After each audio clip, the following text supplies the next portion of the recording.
రోహిణి వెళ్ళిపోతుందంట కదా, న్యూస్ వచ్చింది, కరెక్టా కాదా అంటున్నారు బ్రో. బట్ తను ఆడే గేమ్ ప్రకారం, తను ఇచ్చే కంటెంట్ ప్రకారం అయితే తను ఉండాలి బ్రో యాక్చువల్గా అయితే. బట్ అది బిగ్ బాస్ వాళ్ళే చేస్తున్నారా కావాలని, లేదు అంటే నిజంగా ఆడియన్స్ నుండే జరిగిందా అనేది మాత్రం ఇంకా మనకు తెలియదు, అది వాళ్ళకే తెలియాలి. ఇప్పుడున్న వాళ్ళలో వరస్ట్ పర్ఫార్మర్ అంటే అవసరం లేదు నాకు తెలిసి. అసలు రోహిణి ప్లేస్లో విష్ణుప్రియ వెళ్ళుంటే ఓకే. ఐ మీన్ ఎందుకంటే గేమ్ పరంగా కానీ అంత ఏం లేదు. రీసెంట్గా చూసుకుంటే రోహిణి అనేది లాస్ట్ వీక్లో ఎలా మంచి స్ట్రాంగ్ ప్లే ఆడిందో అనేది అందరూ చూసిళ్ళు, చాలా సపోర్టివ్ కూడా వచ్చింది. బట్ ఈ 1 వీక్ గ్యాప్లోనే తను ఏమంటారు లీడర్గా ఉన్న టైంలోనే తను ఈ వీక్లోనే ఎలిమినేట్ అవ్వడం అనేది కొంచెం అది ఆలోచించాలి మనం కూడా. తనైతే ఖచ్చితంగా బాగా ఇచ్చింది గేమ్ ప్లే అని, తన పరంగా ఎంటర్టైన్మెంట్ పరంగా కానీ, గేమ్ పరంగా కానీ, మాట్లాడే విధానంలో కానీ తను చాలా వ్యాలిడ్గా ఉంది కంపేర్ టు విష్ణుప్రియ. నేను చెప్పేది అయితే రేపు సండే విష్ణుప్రియ వెళ్ళిపోతుందంట, అంటే ఏం చెప్తారు? విష్ణుప్రియ వెళ్తుంది అంటే ఓకే, నో ప్రాబ్లం బ్రో, అది ఓకే. ఆలోచించాలి అంటే ఇప్పుడున్న ప్రజెంట్ కంటెస్టెంట్లలో కొంచెం లీస్ట్గా తీసుకుంటే కనుక విష్ణుప్రియ. అసలు విష్ణుప్రియ ఇప్పటివరకు సర్వైవ్ అయిందంటే కొంచెం నాకే అదిగా ఉంది. మీ ఒపీనియన్లో టాప్ 5 ఉంటుంది అంటున్నారా? నాకైతే ఉండాలనే కోరుకున్నా. బట్ ఇప్పుడు బ్రదర్ అంటున్నారు కదా, అది ఎలిమినేట్ అవుతున్నారు తను రోహిణి గారు అని చెప్పేసి.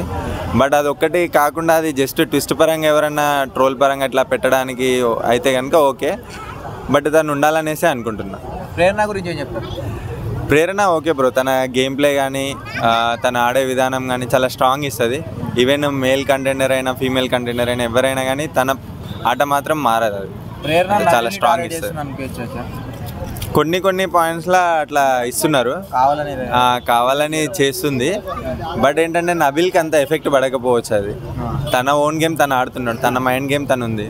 సో అది పెద్ద ప్రాబ్లం ఏం కాదు. నబిల్ ఎక్కువ చూపించట్లేదు బిగ్ బాస్ అని చెప్తున్నారు, గౌతమ్ నిఖిల్ ఎక్కువ చూపిస్తున్నారు. అవును, అదైతే కరెక్టే. ఎందుకంటే స్టార్టింగ్ 3 వీక్స్లో నబిల్ పర్ఫార్మెన్స్ పరంగా కానీ, తను మాట్లాడే విధానంలో కానీ చాలా హైప్ ఇచ్చేసి తనకి చాలా పాజిటివిటీ ఇచ్చారు.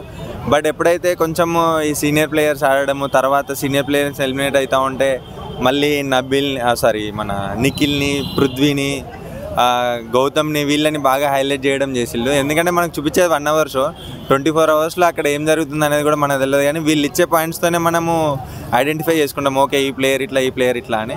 బట్ తనని ఇంకా కొంచెం బాగా ఎలివేట్ చేసి ఉంటే బాగుండేదని నా ఒపీనియన్. సీజన్ విన్నర్ విష్ణుప్రియ అంటున్నారు, అదైతే ఇంపాసిబుల్ బ్రో. ఓకే అయింది అంటే అది ఫేకే, అంటే బిగ్ బాస్ వాళ్ళు కావాలని చేసినట్టే అవుతుంది. అది కంపల్సరీ ఛాన్స్ అయితే లేదు.